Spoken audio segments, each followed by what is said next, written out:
Want to learn more about the dynamics between men and women? Then check out the multi-part video series I have explaining the masculine and feminine energies. Access the link and watch it now. Alright, in this video, we're going to be speaking about 5 ways to maintain a relationship. And this is going to be for both men and women. Really is for masculine men and feminine women. These are very important concepts that you want to understand. Back in the days, we know our grandmas, our great grandfathers and so on, they would have no problem maintaining a relationship. And in this day and age, people have a problem doing so. There's so many reasons why, right? Because of so many options, too many options for both men and women. We're outside of our roles and not playing our positions correctly. So naturally, we're going to be doing the wrong things, literally subconsciously. There's so many ways that we can get into this, right? But I'm going to give you 5 simple ways to maintain your relationship. And, it's simple stuff, but it'll put you ahead of so many people. Now, the first way to maintain your relationship, to promote the conditions of a healthy long-term relationship, you have to be on the same page. Now, this sounds simple, but I want to invite you into this perspective. A relationship is like signing the terms and conditions of a contract. I want you to think with that. A relationship is a terms and conditions agreement. You are agreeing, right? You guys are, well, you should be before the relationship and even throughout. But before the relationship, you're writing and drafting up a contract. This is how it's going to go. These are our principles.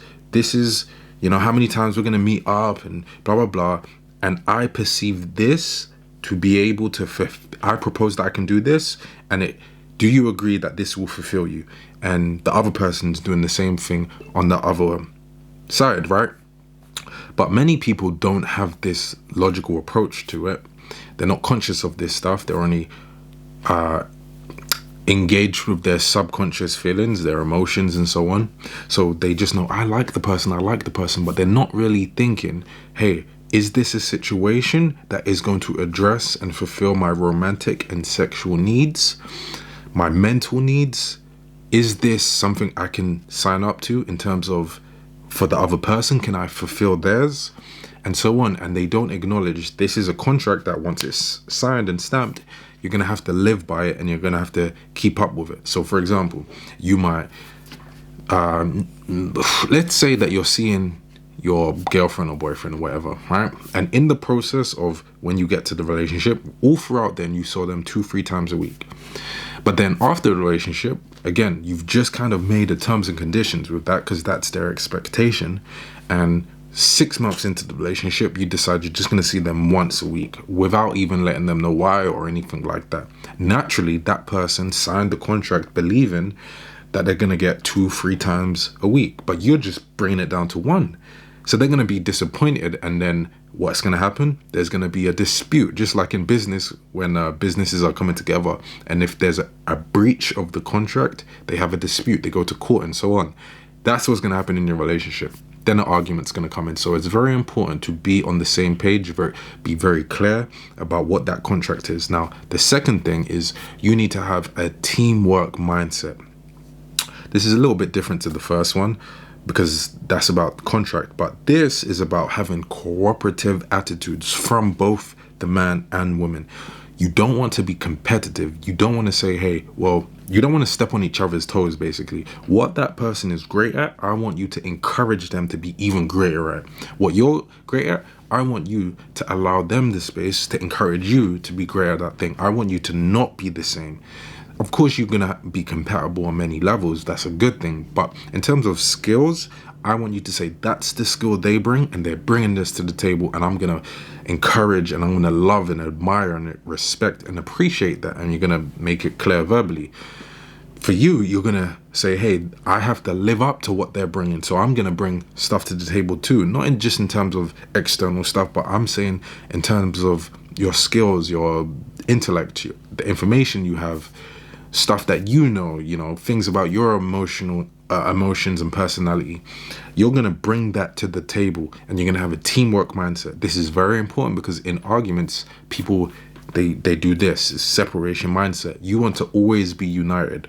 Again, there's so many ways that I can get into this, but I don't like doing it on YouTube. So if you want to go deeper into it, book a one-on-one, which you can do in the link in my description, right? But what you want to do is you want to have a teamwork mindset. It's not you versus the person ever. If you are doing that, that's dysfunction. It's you and them versus the world. Number 3, I want you to be a better listener. I want you to be receptive. I want you to not take things personal. You might go, yeah, of course I'm a good listener. I bet you're not, because 90% of people are not. If you haven't consciously worked on your listening skills, you are not a good listener, because listening is a skill. It's not just listening and shutting up. That is the first thing. You have to get comfortable shutting the F up. I said that to myself, shut the F up. After doing it for a couple years, you actually get cool just relaxing and listening. It's a very powerful state to be in, because again, you have to be very controlled to just listen, and that's it. So I want you to shut the F up and get comfortable with that. Say that to yourself. Give your partner the space to pour into you in terms of whatever it is. Now, you might think that's easy to do until there's a dispute, right? Even where it hurts, shut the F up. Then, and if you did what I said before and you have a teamwork mindset, they're not saying it to hurt you. They're saying it because, well, they're just expressing themselves. Now, there are certain ways to communicate. Yes, it helps not to trigger, but in general, I want you to just be a better listener. So many relationships would just increase in health if they just did that one thing. Just be a better listener and really, truly digest what you're hearing. Part of being a good listener is not just listening and hearing, but like actually letting it digest, sitting with it, processing it, and then coming back, right? Not listening to just talk back, but listening to understand and really take in and receive who they are and what they're trying to communicate. Number 4, I want you to be open to change and evolvement. So many times people say that they grow apart. This is the craziest thing in the world. You was doing a relationship wrong if you said you grow apart. How can you be with someone and grow apart? How can you live with someone and grow apart? How can you see someone often and grow apart? It means you wasn't communicating properly. It means you was not growing together, because you can't grow apart. Literally, if you was growing apart, you was separated, because that should be clear, unless you're living a long distance relationship. But if you are with them all of the time, growing apart is actually a very weird thing, but we just think that's normal. But what that really means is that you are in a physical space with them, but mentally you are in 2 different places, and this is happening. This is happening just slowly. That's what's happening. Slowly. Because it was so slow, you didn't notice it. So what you gotta do, you gotta speak, always communicate, get back on. Speak. You should be having daily and weekly check-ins in your relationship. Close it up. Okay, we're in this. Okay, that person kind of wait, speak, communicate, and you're back on. No one should be growing apart. And also, you have to be open to change, because things aren't going to be how it was. You have to realize that you are going to change, you are going to evolve, but you just want to have the mindset of what? Doing it in a team. That should be the theme of this video. Teamwork. I say that so many times in my own life and with the women that I see. Teamwork, unity. Now, we talk about unity, but we're going to talk about uniting different energies. And that is the last one, which is number 5. Number 5, you want to, as a masculine man and a feminine woman, you want to maintain polarity. You want to always remain being the woman, and the man wants to remain being the man. This does so much to keep the attraction alive. After 4 years in your relationship is going to plummet in terms of satisfaction. Literal studies have been conducted on this. About 4 years into a relationship, your relationship satisfaction is going to plummet. I believe for let me remember, but I think for women, they remain satisfied and it plummets, right? And it plummets so hard that it's very hard to get back. But for a man, it's kind of more stable in terms of how it lowers, if I'm recalling the studies correctly. But again, if we're open to change and we're staying on the same path, this should be less of an issue. So now you see how these things link up, right? But yeah, but you don't want to.